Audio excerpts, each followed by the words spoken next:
Assalamualaikum warahmatullahi wabarakatuh.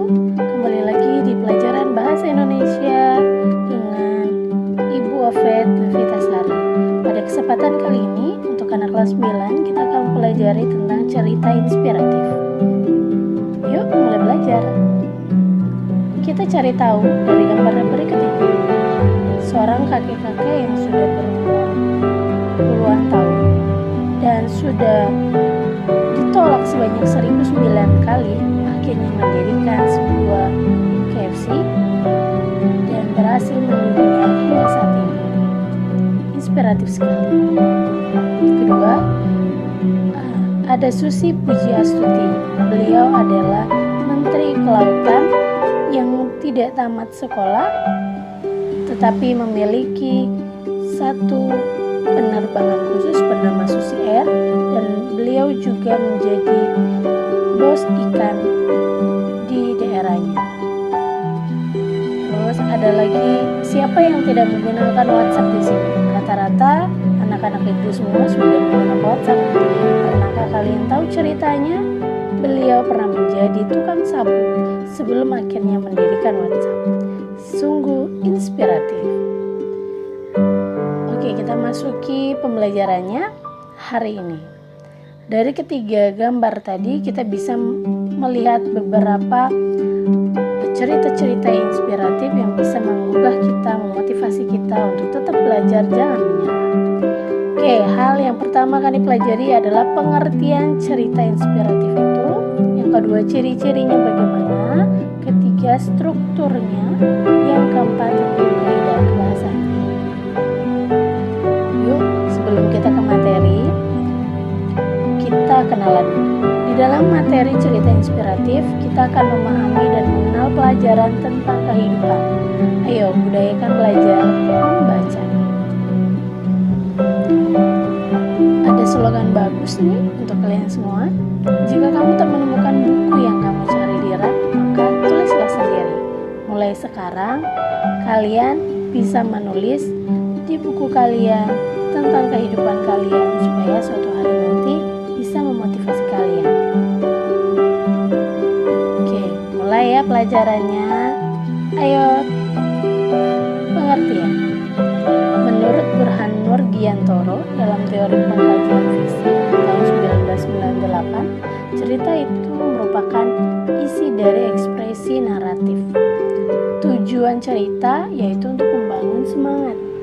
Dalam Kamus Bahasa Indonesia, inspiratif itu artinya ilham.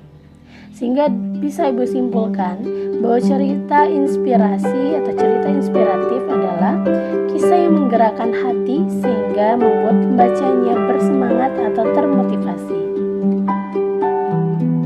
Ciri-cirinya, yang pertama tentu saja berbentuk narasi atau cerita.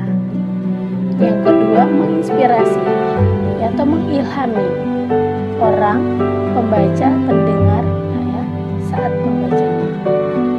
Yang ketiga, menggugah hati atau perasaan. Tentu saja saat membaca cerita kita merasakan senang, termotivasi, terinspirasi, bahkan mungkin kita akan menimbulkan ide-ide baru, ya. Yang keempat, bisa dari kisah nyata atau rekaan atau dibuat-buat, bisa jadi. Jadi empat ciri-cirinya ini harus kalian pahami ya anak ya. Oke, masuk ke poin ke kalimat inspiratif. Apa sih itu kalimat inspiratif? Ibu ada satu kalimat buat kalian supaya tetap belajar. Walaupun banyak rintangan, tetaplah berusaha dan berdoa untuk mencapai cita-cita. Jangan patah semangat. Oke. Struktur cerita inspiratif. Setiap teks pasti ada strukturnya ya. Oke, dari awal itu ada disebut orientasi atau pengenalan dulu. Tokohnya siapa ya, bagaimana karakternya. Di awal akan ada orientasi. Setelah itu ada rangkaian peristiwa seperti biasa ya, ada kejadian-kejadiannya. Terus masuk ke komplikasi. Komplikasi ini adalah masalah yang ditimbulkan apa, kira-kira gitu ya. Terus masuk ke resolusi, akhirnya penyelesaian masalah yang terjadi. Yang keempat, koda. Koda ini adalah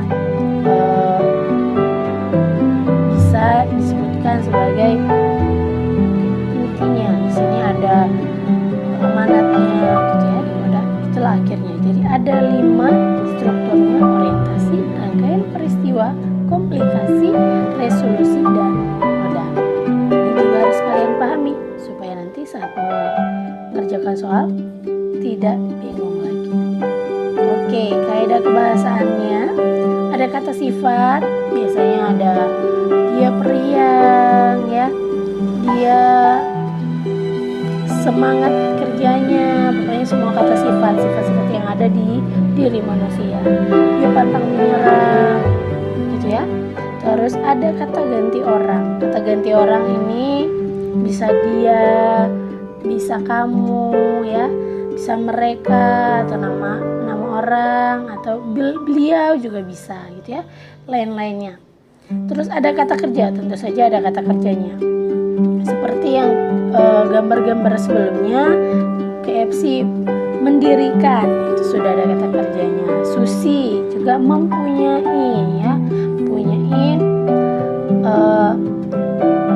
penerbangan sendiri, yaitu Susi Air. Yang ketiga KFC, dia pernah menyapu, berarti ada kata kerjanya di dalam cerita inspiratif tadi. Kata keterangan waktu, keterangan tempat, itu semuanya ada ya.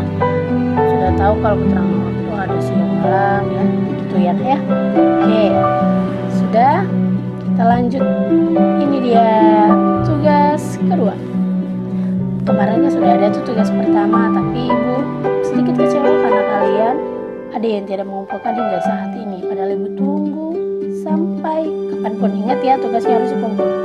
Oke, tugas kedua, bacalah dengan cermat materi yang ada di buku cetak terlebih dahulu tentang cerita inspiratif.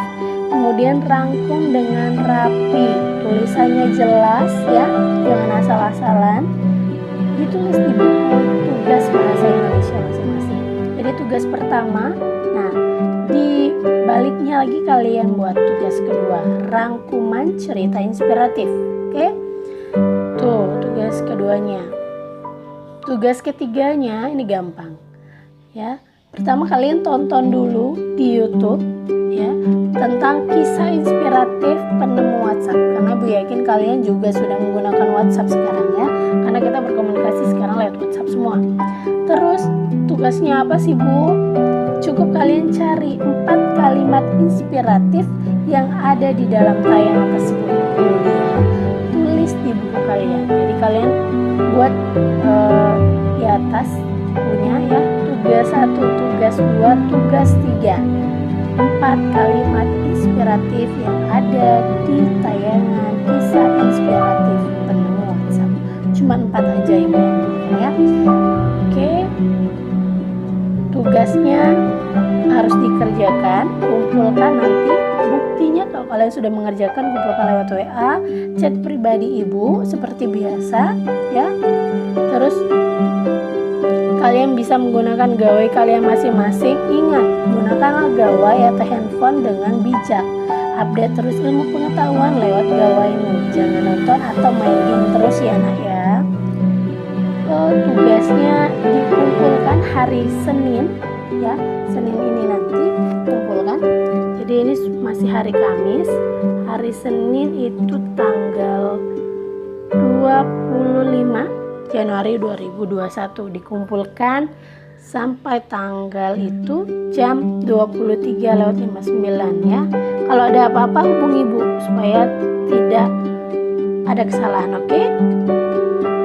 Terima kasih, tetap semangat belajar ya anak sayang. Jaga jarak, jaga kesehatan, pakai masker kalau keluar rumah dan selalu berdoa.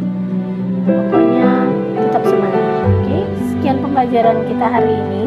Jangan lupa tambahin jempol-jempolnya dulu, subscribe Ibu dulu, dan kalau bisa nanti kalian bagikan dengan teman. Oke, assalamualaikum warahmatullahi wabarakatuh.